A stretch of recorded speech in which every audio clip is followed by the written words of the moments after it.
మహిళా బిల్లు చట్టంగా మారడం లాంఛనమే, కానీ అమలు మాత్రం మిథ్యగా మారుచునే వాదన వినిపిస్తోంది.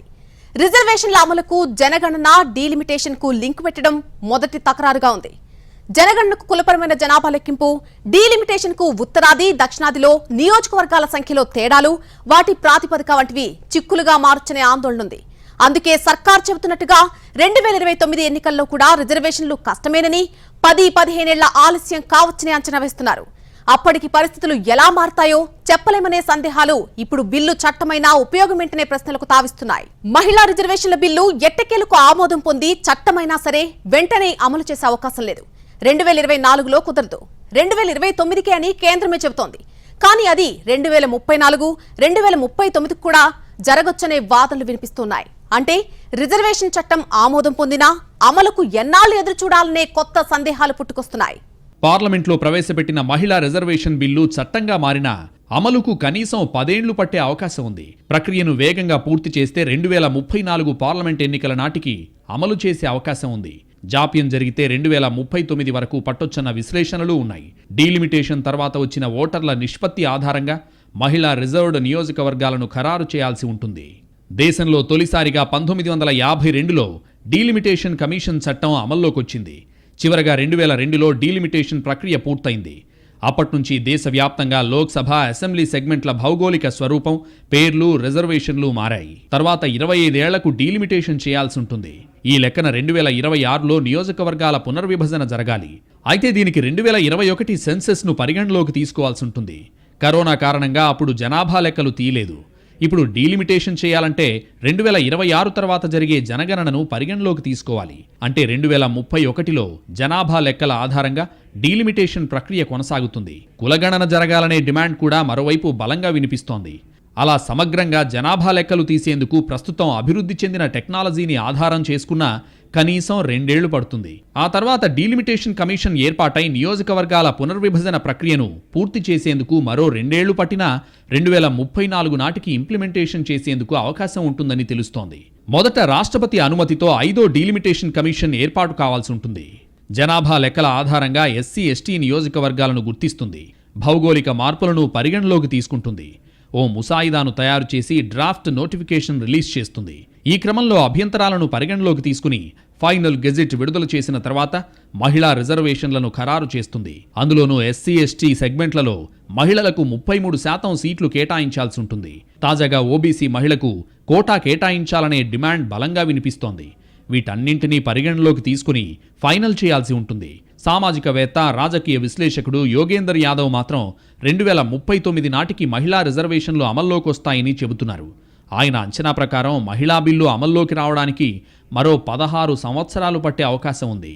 1992లోనే పంచాయతీ స్థాయిలో 33% రిజర్వేషన్ల చట్టం ఉంది. అయినా కూడా పార్లమెంట్, శాసనసభల్లో అదే రిజర్వేషన్పై ఏకాభిప్రాయం ఏర్పడేందుకు 3 దశాబ్దాలకు పైగా సమయం పట్టింది.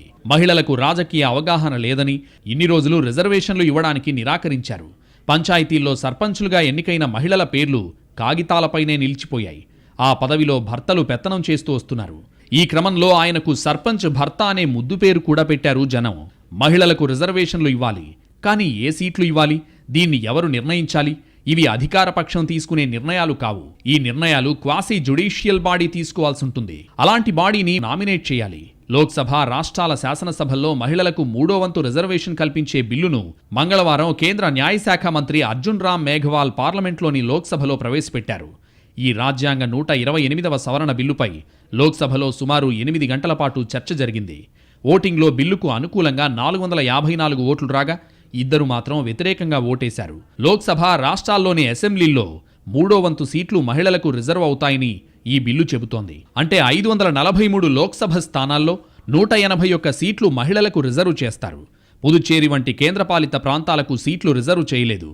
ప్రస్తుతం లోక్సభ, రాష్ట్రాల అసెంబ్లీలలో ఎస్సీ, ఎస్టీల కోసం రిజర్వ్ చేసిన సీట్లున్నాయి.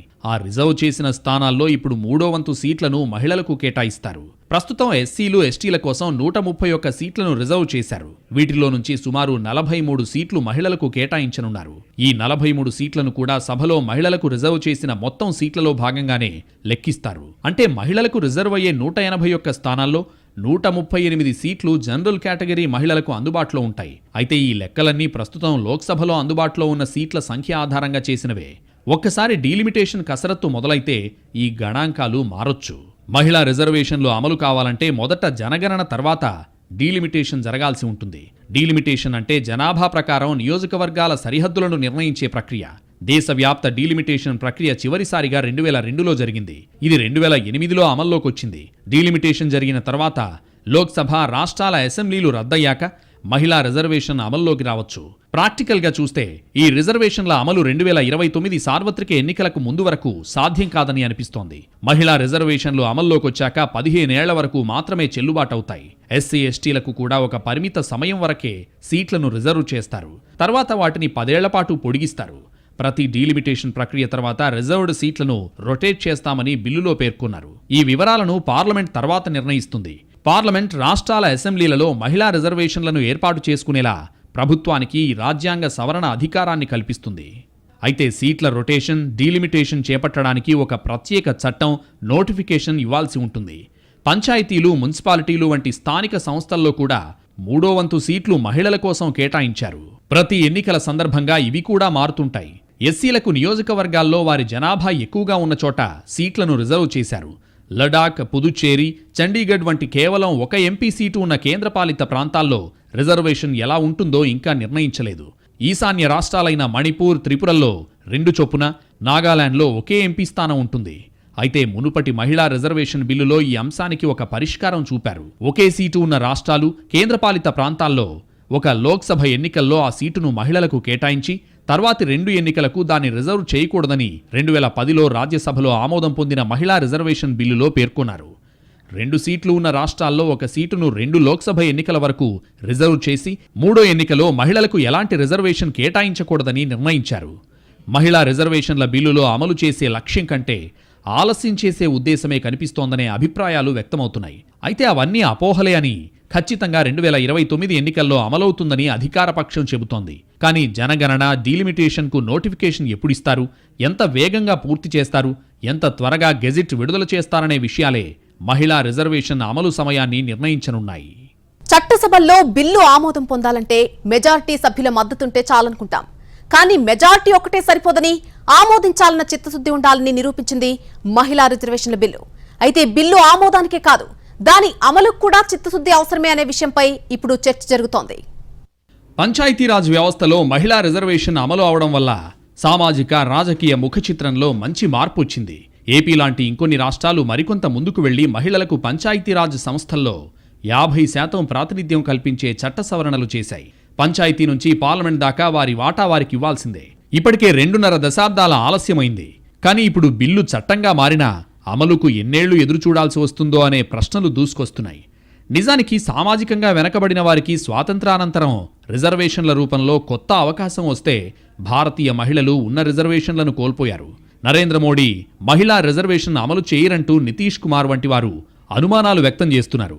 సరికొత్త జనాభా లెక్కలతోనూ దాని ఆధారంగా జరగబోయే నియోజకవర్గాల పునర్విభజనతోనూ దీన్ని ముడిపెట్టడం వల్ల ఈ అనుమానాలు ఉండడం సహజం. 2021లో జరగాల్సిన జనాభా లెక్కలను కరోనా కారణంగా వాయిదా వేసినప్పటికీ ఆ తరువాత 2 ఏళ్ల కాలం ప్రభుత్వం ఎందుకు ఊరుకుందో తెలీదు. ఎన్నికల సంవత్సరం కనుక వచ్చే ఏడాది అది జరగడం అసంభవం. 2026 వరకు నియోజకవర్గాల పునర్విభజన ప్రక్రియ మీద పరిమితి ఎలాగూ ఉంది. కనుక ఈ రెండింటితో జత కలిసిన మహిళా రిజర్వేషన్ అమలు 2029 సార్వత్రిక ఎన్నికల్లో అమలైతే కొంతలో కొంత మెరుగే. కానీ సెన్సస్, డీలిమిటేషన్ ప్రక్రియలతో ముడిపడి చాలా డిమాండ్లు, కొన్ని వివాదాలు ఉన్నాయి. ఇవన్నీ తేల్చుకుని అంత త్వరగా ఈ ప్రక్రియలు కొలిక్కొస్తాయా లేదా అనేది చూడాలి. జనగణనలో ఈసారి కులగణన కూడా చేయాలనే డిమాండ్ గట్టిగా ఉంది. ఈ విషయంలో కేంద్రం ఎలా ముందుకెళ్తుందో తెలీదు. కొన్ని రాష్ట్రాలు ఇప్పటికే తమ రాష్ట్రాల్లో కులగణన చేసి రిజర్వేషన్లు ఇస్తున్నాయి. ఈ అంశం తేలకుండా సెన్సస్ అడుగు ముందుకు పడే అవకాశం లేకపోవచ్చు. ఇక డీలిమిటేషన్ కూడా అత్యంత వివాదాస్పదంగా మారొచ్చు. ఉత్తరాది రాష్ట్రాలతో పోలిస్తే అభివృద్ధి చెందిన దక్షిణాది రాష్ట్రాలు జనాభా నియంత్రణలో మెరుగైన ఫలితాలు సాధించినందున ఈ నియోజకవర్గాల పునర్విభజనలో పార్లమెంట్లో తమ స్థానాలు తగ్గిపోవచ్చని అవి అనుమానపడుతున్నాయి. అదే జరిగితే న్యాయ పోరాటాల్లో ఇరుక్కుని ఈ ప్రక్రియ మరింత జాప్యమయ్యే అవకాశాలున్నాయి. ఇలా భవిష్యత్తులో జరిగే 2 పరిణామాలతో ముడిపెట్టడం ద్వారా ఇటు సీట్లు కోల్పోతామన్న భయం మగ ఎంపీలకు లేకుండా అటు చట్టసభల్లో తమకు చోటు దక్కినందుకు మహిళలు సంతోషించేటట్టుగా బీజేపీ వ్యూహాత్మకంగా అడుగులు వేసిందనేది విమర్శకుల వాదన. జనగణనతోనూ నియోజకవర్గాల పునర్విభజనతోనూ ముడిపెట్టకుండా తక్షణమే ఈ రిజర్వేషన్ అమల్లోకి తెచ్చేందుకు ఎటువంటి అడ్డంకులు లేవని వాదించినా ఫలితం లేకపోవడంతో కులగణన గురించి మరోమారు బల్లగుద్ది విపక్షాలు సంతృప్తి పడాల్సొచ్చింది. రాబోయే సార్వత్రిక ఎన్నికల ప్రచారంలో ఈ చట్టం గురించి అధికారపక్ష నాయకులు గొప్పలకు పోయినప్పుడల్లా దీని అమలు విషయంలో అధికారపక్షానికి చిత్తశుద్ధి లేదని విపక్ష నాయకులు వాదించొచ్చు. కనీసం 2029 ఎన్నికల నాటికైనా రాజకీయాలకు అతీతంగా మహిళా రిజర్వేషన్ ఆచరణలోకొస్తే అంతకంటే సంతోషించాల్సిందేమీ లేదు. కానీ అది అంత తేలిక కాదన్న చేదు నిజమే ఇప్పుడు అందర్నీ అనుమానపడేలా చేస్తోంది. అయితే మహిళా బిల్లు చట్టరూపం దాల్చినంత మాత్రాన ఆ ఆనందం అనుభవంలోకి రావాలంటే మహిళా సమాజం మరికొన్ని సంవత్సరాల పాటు ఎదురుచూడాల్సి ఉంటుంది. డీలిమిటేషన్ ప్రక్రియ మొత్తం పూర్తయ్యే వరకు, జనగణన పూర్తి చేసే వరకు దీన్ని అమల్లోకి తేలేమని హోంమంత్రి అమిత్ షా ప్రకటించారు. మోడీ సర్కార్ చేసిన ఈ ప్రకటన మీదనే విపక్షాల నుంచి విమర్శలు వెల్లువెత్తుతున్నాయి. ఎప్పుడో 2029 నాటికి మహిళలకు చట్టసభల్లో రిజర్వేషన్ కల్పించేటట్లయితే ఇప్పటికిప్పుడు పార్లమెంట్ ప్రత్యేక సమావేశాలు ఏర్పాటు చేసి తక్షణం బిల్లును ఆమోదించాల్సిన అవసరం ఏముందని ప్రతిపక్షాలు ప్రశ్నిస్తున్నాయి. మొన్నటిదాకా మహిళా బిల్లు కోసం డిమాండ్ చేశారు. ఇప్పుడు ఇలాంటి బిల్లు తెచ్చే కంటే తేకుండా ఉంటేనే బాగుండేది అని కొందరు వాదిస్తున్నారు. అసలు మహిళా బిల్లు విషయంలో అనుమానాలేంటి? అమలు జరుగుతుందా లేదా అనే డౌట్ ఎందుకొస్తోంది? మహిళా రిజర్వేషన్ బిల్లు అమలుపై తమిళనాడు ముఖ్యమంత్రి కుమారుడు, ఆ రాష్ట్ర మంత్రి ఉదయనిధి స్టాలిన్ ప్రశ్నలు లేవనెత్తారు. మహిళా రిజర్వేషన్ బిల్లు తదుపరి జనాభా లెక్కల ఆధారంగా డీలిమిటేషన్ తర్వాత మాత్రమే అమలు చేయడం గురించి మాట్లాడుతోందని, దీని వెనుక కేంద్రంలోని బీజేపీ ప్రభుత్వ ఉద్దేశం ఏమిటని ఉదయనిధి స్టాలిన్ ప్రశ్నించారు. మహిళా రిజర్వేషన్ బిల్లు చట్టంగా మారిన తర్వాత దాని అమలుపై సందేహాలు లేవనెత్తారు. ఈ ప్రతిష్టాత్మక బిల్లు అమలుపై ఎలాంటి స్పష్టత లేదని వ్యాఖ్యానించారు. రాజ్యసభ ఎంపీ కపిల్ సిబాల్ కూడా ప్రతిపాదిత చట్టం అమలుపై ప్రశ్న లేవనెత్తారు. ఇది బీజేపీకి రాజకీయ మైలేజీని ఇచ్చే మార్గమని ఆయన వ్యాఖ్యానించారు. ఈ ప్రతిష్టాత్మక చట్టాన్ని మేమే అమల్లోకి తెచ్చామని ప్రజలకు, ముఖ్యంగా మహిళలకు చెప్పాలనుకుంటున్నారని కపిల్ సిబాల్ అన్నారు. 2014లోనే ఈ చట్టాన్ని తీసుకొచ్చి ఉండాల్సిందని పేర్కొన్నారు. మహిళా రిజర్వేషన్ బిల్లును అమలు చేసేలోపే జనాభా లెక్కలు, డీలిమిటేషన్ జరగాలని, జనాభా లెక్కలు, డీలిమిటేషన్ జరగకపోతే ఏం చేయాలని కపిల్ సిబాల్ ప్రశ్నించారు. మహిళా రిజర్వేషన్ను తక్షణమే అమలు చేయాలని ప్రతిపక్షాలు డిమాండ్ చేస్తున్నాయి. అయితే రాజ్యాంగంలో నిర్దేశించిన ప్రకారం ప్రతి 10 ఏళ్లకు ఒకసారి జరిగే జనగణన తర్వాత నియోజకవర్గాల పునర్విభజన జరగాలి. 1952లో డీలిమిటేషన్ యాక్ట్ అమల్లోకి వచ్చినప్పటి నుంచి 1952, 1963, 1973లో వరుసగా డీలిమిటేషన్ కమిషన్ ఏర్పాటైంది. కానీ నాటి ఇందిరాగాంధీ ప్రభుత్వం డీలిమిటేషన్ ప్రక్రియపై నిషేధాన్ని తీసుకొచ్చారు. దీని వెనుక చాలా కారణాలున్నాయి. 1971 జనాభా లెక్కల ప్రకారం దేశ జనాభాలో ఉత్తర భారత రాష్ట్రాల వాటా పెరిగింది. 2001 జనాభా లెక్కల ప్రకారమే తదుపరి డీలిమిటేషన్ జరగాలంటూ నాడు ఇందిరాగాంధీ ఆ ప్రక్రియపై నిషేధాన్ని తీసుకొచ్చారు. 2001 జనాభా లెక్కల తర్వాత డీలిమిటేషన్ జరగాల్సినప్పటికీ ఆ నిషేధాన్ని 2026 వరకు పొడిగిస్తూ నాటి ప్రభుత్వం నిర్ణయం తీసుకుంది. 1971 నుంచి 2001 మధ్య దేశంలో జనాభా పెరుగుదలలో ఉత్తర, దక్షిణ రాష్ట్రాల మధ్య తీవ్ర వ్యత్యాసం కనిపించింది. 70వ దశకం నుంచి కుటుంబ నియంత్రణ విధానాన్ని దక్షిణాది రాష్ట్రాలు అమలు చేస్తూ రాగా ఉత్తరాది రాష్ట్రాల్లో ఇప్పటికీ ఆ నియంత్రణ లేదు. దాంతో ఉత్తరాది రాష్ట్రాల్లో జనాభా దక్షిణాదితో పోలిస్తే అనేక రెట్లు పెరిగింది. ఈ పరిస్థితులను దృష్టిలో ఉంచుకున్న నాటి వాజ్పేయి ప్రభుత్వం డీలిమిటేషన్పై నిషేధాన్ని 2026 వరకు పొడిగిస్తూ నిర్ణయం తీసుకుంది. అంటే 2026 తర్వాత జరిగే మొదటి జనాభా లెక్కల ఆధారంగా తదుపరి సీట్ల సంఖ్య పెంపు కసరత్తు చేపట్టాలి. ఆ మేరకు పార్లమెంట్తో పాటు అన్ని రాష్ట్రాల అసెంబ్లీల్లో సీట్ల సంఖ్య పెరుగుతుంది.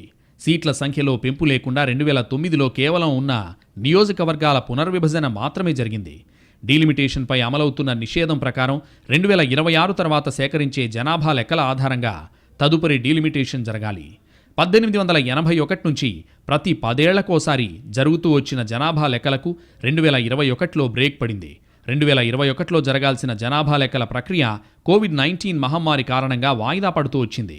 ఈలోగా దేశంలో జనగణనలో భాగంగా కులాల వారీగా లెక్కలు సేకరించాలన్న డిమాండ్ కూడా పెరిగింది. తద్వారా సామాజిక న్యాయం అందించొచ్చని కొన్ని పార్టీలు గట్టిగా డిమాండ్ చేస్తున్నాయి. ఈ పరిస్థితుల్లో ఇప్పటివరకు ఇంకా జనాభా లెక్కల సేకరణ ప్రక్రియ ప్రారంభమే కాలేదు. సాధారణ పరిస్థితుల్లో 2021లో జనాభా లెక్కల సేకరణ జరిగినా వాటితో డీలిమిటేషన్ చేపట్టడం సాధ్యం కాదు. 2026 తర్వాత జరిగే జనగణన తర్వాత అని రాజ్యాంగంలో పొందుపరిచిన నేపథ్యంలో 2031లో సేకరించిన జనాభా లెక్కల తర్వాత ఈ ప్రక్రియ జరగాలి. అయితే ప్రస్తుతం కేంద్రంలో అధికారంలో ఉన్న ఎన్డీఏ ప్రభుత్వం మరోలా ఆలోచిస్తోంది. 2031లో జరిగే జనాభా లెక్కల కారణంగా డీలిమిటేషన్ చేయాలంటే పెరిగిన సీట్లు 2034లో జరిగే సార్వత్రిక ఎన్నికల్లోనే అమల్లోకొస్తాయి. అప్పటి వరకు వేచి చూడకుండా 2021లో సేకరించాల్సిన జనాభా లెక్కలను 2026 వరకు వాయిదా వేయాలని చూస్తోంది. తద్వారా ఆ ఏడాదిలోనే జనాభా లెక్కలు సేకరించడంతో పాటు వాటి ఆధారంగా డీలిమిటేషన్ ప్రక్రియ చేపట్టొచ్చని భావిస్తోంది. అందుకే మహిళా రిజర్వేషన్ల ప్రక్రియను జనాభా లెక్కలు డీలిమిటేషన్కు ముడిపెట్టి 2029లో జరిగే సార్వత్రిక ఎన్నికల నుంచి అమల్లోకొచ్చేలా చేయాలని చూస్తోంది. తద్వారా సీట్ల సంఖ్య పెంచి రిజర్వేషన్లు అమలు చేస్తే ప్రస్తుతం రాజకీయాల్లో ఉన్న అనేక మంది పురుషులు తమ అవకాశాలు కోల్పోకుండా ఉంటారని, అదే సమయంలో కొత్తగా మహిళలకు రిజర్వ్ చేసిన స్థానాలతో మహిళా నాయకత్వం వృద్ధి చెందుతుందని భావిస్తోంది. జనాభా గణన 2021లో నిర్వహించాల్సి ఉంది. అయితే అది ఇంతవరకు జరగలేదు. ఇది ఎప్పుడు జరుగుతుందో ఇప్పుడు ఏమీ చెప్పలేము. జనాభా లెక్కల తర్వాత డీలిమిటేషన్ ఉంటుంది. అంటే జనాభా పరంగా లోక్సభ నియోజకవర్గాన్ని పునర్నిర్మించి అప్పుడే ఈ చట్టం అమల్లోకొస్తుంది. మహిళా బిల్లు చట్టం కావడం ఖాయమే. కానీ రిజర్వేషన్లు ఎప్పుడు ఎలా అమలు చేస్తారనే ప్రశ్నలకే సమాధానాలు భిన్నంగా ఉన్నాయి. బిల్లు చట్టంగా మారే సమయంలో 2029 ఎన్నికల్లో అని చెబుతున్నారు. ప్రాక్టికల్ రీజన్స్ పేరుతో తర్వాత 2034 ఎన్నికలంటారా అనే సందేహాలు ఉన్నాయి. అలాగే న్యాయపరమైన చిక్కులు తలెత్తితే అమలు 2039 ఎన్నికల నాటికి వాయిదా పడినా ఆశ్చర్యపోనక్కర్లేదనేది విశ్లేషకుల మాట. మహిళా రిజర్వేషన్ల బిల్లు అమలు తేదీ నుంచి వచ్చే 15 సంవత్సరాల వరకు చెల్లుబాటవుతుంది. మహిళలకు కల్పించే రిజర్వేషన్ల బిల్లు ఆమోదానికే అటు ఇటుగా 3 దశాబ్దాలు కావస్తోంది. ఇక ఈ చట్టం పూర్తిస్థాయి అమలుకు 5 ఏళ్లు పడుతుందో 10 ఏళ్లు పడుతుందో తెలీదు. మరి మహిళల చేతికి ప్రభుత్వ పగ్గాలు అనే మాట మరింత ప్రశ్నార్థకంగా ఉంది. రిజర్వేషన్లకే ఇంత కాలయాపన అయితే అధికారానికి ఇంకా ఎన్నేళ్లు పడుతుందో అంటున్నారు. అసలు రిజర్వేషన్లు అమలు చేయడానికి బిల్లు తెచ్చారా, నిరవధికంగా వాయిదా వేసే ఉద్దేశంతో తెచ్చారా అని ప్రశ్నించేవాళ్లు ఉన్నారు. ఇవన్నీ అపోహలే అని అధికార పక్షం కొట్టిపారేస్తున్నా అసలు ఆ అవకాశం ఎందుకు ఇవ్వాలనేది మహిళలు అడుగుతున్న ప్రశ్న. న్యాయం చేస్తే సరిపోదు, చేసినట్లు కనిపించాలనే మాట ఇప్పుడు మరోసారి గుర్తొస్తోంది. ఇక్కడ కూడా మహిళా రిజర్వేషన్లు ఇచ్చామని చెబితే సరిపోదు, ఇచ్చినట్లు కనిపించాలి. అంటే ఆచరణ వేగంగా ఉండాలి. సాధారణంగా తక్షణమే అమల్లోకొస్తాయనుకున్న చట్టాలే అమలుకు వచ్చేసరికి లేటైన చరిత్ర ఉంది. అలాంటిది బిల్లులోనే ఏళ్ల తరబడి లేటయ్యే అవకాశం ఇస్తే ఇక అమలు ఎప్పటికి సాధ్యమనేది ఇక్కడ కీలకమైన ప్రశ్న. ఇన్నాళ్లు ఏ ప్రభుత్వమూ చేయని పని మేం చేశామని అధికారపక్షం చెబుతోంది. అంతా నయవంచన అంటోంది ప్రతిపక్షం. ఎవరికి వారు పొలిటికల్ క్రెడిట్ కోసం పాకులాడుతున్నారు. మహిళా బిల్లు మీద రాజకీయాన్ని పక్కన పెడితే అసలు అమలు ఎప్పుడు అనే ప్రశ్నకు సరైన సమాధానం ఎప్పుడు దొరుకుతుందో చూడాల్సి ఉంది.